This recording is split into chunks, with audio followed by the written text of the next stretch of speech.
¿Qué tal, jóvenes? En este video vamos a revisar a detalle este segundo ejemplo con respecto a la materia de control del tema respuesta en frecuencia. Ahora aquí tenemos un sistema representado por esta función de transferencia 4 sobre S más 1. Como estamos abordando el tema de respuesta en frecuencia, en este caso la entrada corresponde a una señal senoidal de amplitud 2, de frecuencia angular 3, y ya viene con un ángulo de desfase, en este caso de más 60 grados. Lo que queremos encontrar es cuál es su respuesta, cuál es la respuesta de ese sistema a dicha entrada. Entonces, solamente aquí describiendo algunos parámetros previos antes de resolver dicho ejemplo. Describir dicho ejemplo, aquí tenemos que entonces la A de amplitud vale 2 y la frecuencia angular 3, y bueno, este ángulo de 60 grados. ¿Qué nos dice por ahí la teoría? Nos dice que cuando un sistema de control está sometido a una entrada de este tipo, su salida es esta de aquí. Por lo tanto, nosotros ya tenemos de esta respuesta, nosotros ya tenemos los datos de A y cuánto vale omega. Entonces lo que nos falta encontrar es la magnitud o ganancia y este ángulo, phi, de fase. Entonces empecemos con cómo calcular la ganancia. La ganancia o magnitud. Entonces aquí calculando la ganancia o magnitud, si S es igual a J omega, entonces todo lo que valga S en la función de transferencia lo vamos a sustituir por J omega. Por lo tanto, aquí se indica dicho procedimiento, se hizo la sustitución por J omega, y ahora la estrategia, así como fue en el ejemplo anterior, la estrategia es representar esta función de transferencia en un número complejo en su forma rectangular. Entonces el procedimiento para utilizar esa estrategia es utilizar una manipulación algebraica que se basa en utilizar el conjugado de un término, tal y como lo vimos en la clase pasada, lo indiqué con a más detalle, ¿no? ¿De qué se trata esto? Bueno, si esto es mi función de transferencia, lo voy a multiplicar por un 1, donde este 1 va a estar formado por este término, pero con el término complejo en negativo. Aquí está indicado, pero para que no se altere la función al multiplicarlo, debo de dividirlo entre sí mismo, para que esto en sí equivale a un 1 y al multiplicarlo no afecte en sí a la función de transferencia. Este es el procedimiento, la estrategia que se utilizó para convertir esta función de transferencia en un número complejo, en forma rectangular. Por lo tanto, aquí ya el procedimiento es meramente algebraico: simplificar términos, agruparlos, simplificarlos y reducirlos a su mínima expresión. Es multiplicar el 4 por este término y el 4 otra vez por este otro término. Aquí está lo que nos da como resultado. Igual aquí, multiplicar este término por este otro, y aquí se indica qué es lo que se va obteniendo. Aquí hay que tener en cuenta también que un número complejo, j, número imaginario, es igual a raíz de menos 1, por lo tanto j al cuadrado es igual a menos 1. Esta sustitución se utiliza aquí.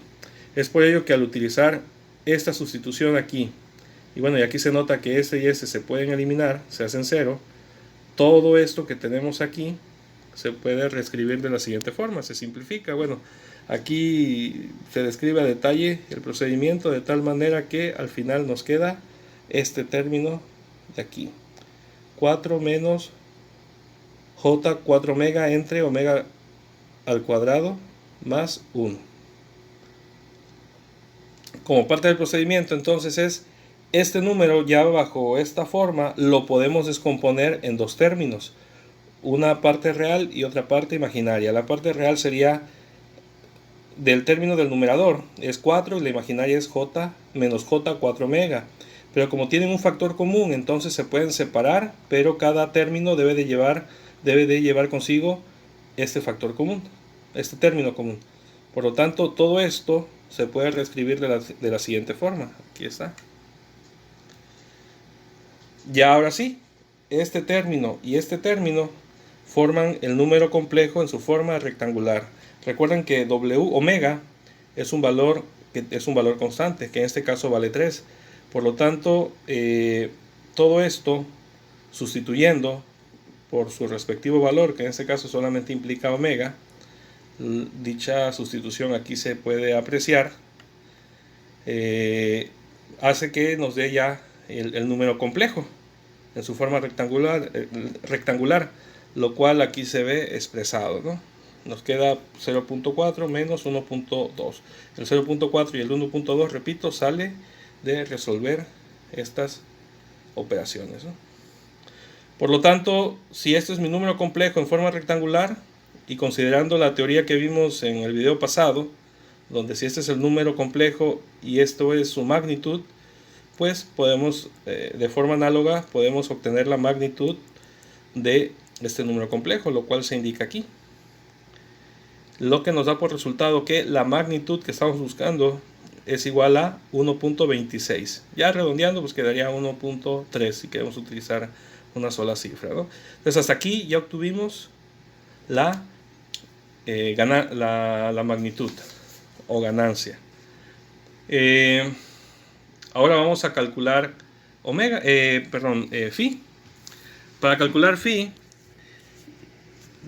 teníamos que ya había una forma de calcularla establecida, considerando que el número ya estaba en su forma, considerando que el número complejo ya estaba en su forma rectangular. Y aquí está, aquí se indica. Si sabemos cuánto vale y y cuánto vale x, es decir, cuánto vale la parte imaginaria y cuánto vale la parte real, solamente hay que sustituir y calcular tangente inverso, ¿no? Aquí se nota todo el procedimiento, ¿sí? 3 menos 3. Por lo tanto, phi es igual a menos 72 grados, ¿no? Entonces, con ello ya tenemos todos los datos para sustituir en la fórmula que indica la salida ante una respuesta senoidal, y basta con sustituir. En este caso, ¿cuánto vale A? Pues vale 2, es la amplitud de entrada. ¿Cuánto vale la magnitud? 1.3. Magnitud o ganancia, 1.3. Sigue manteniendo su forma senoidal, sigue manteniendo su misma frecuencia angular que la entrada, pero ahora y el desfasamiento es menos 72 grados. Pero se debe de considerar la fase con la cual lleva la entrada. En este caso, como la entrada lleva 60 grados, se debe de considerar. Entonces se hace una suma algebraica entre la fase de la señal de entrada con la fase de la señal de salida calculada. Por lo tanto, la salida total es esta, ¿no? Es decir, que la salida tiene una amplitud de 2.6, forma senoidal, frecuencia angular de 3, con un desfase de, en este caso, con una fase de menos 12 grados. Esas serían las respuestas que que buscábamos de este ejemplo número 2. Y a manera de representar también estos resultados de manera gráfica, podemos ayudarnos de lo siguiente. Como resumen es entonces, si tenemos un sistema de control representado por esta función de transferencia, cuando tenga como entrada esta señal, lo que sale es esta otra señal. De forma gráfica aquí lo podemos visualizar. En color oscuro está la señal de entrada y en color anaranjado está la salida. Observen el impacto de entrada, observen las características más bien de entrada y salida en amplitud. La entrada son 2, entra con una magnitud de 2 en cuanto a su amplitud, y nuestros resultados indican que la salida va a ser de mayor amplitud que la entrada. Entran 2, salen 2.6, y este espacio que hay de aquí a acá, o de aquí a acá, o de aquí a acá, es una forma de representar estos menos 12 grados. Es la fase con respecto a la entrada, ¿no? ¿Qué tiene de particular este ejemplo 2 con respecto al ejemplo 1? Es que en este caso la salida es mayor que la entrada. En el ejemplo 1 era al revés, la salida era menor que la entrada.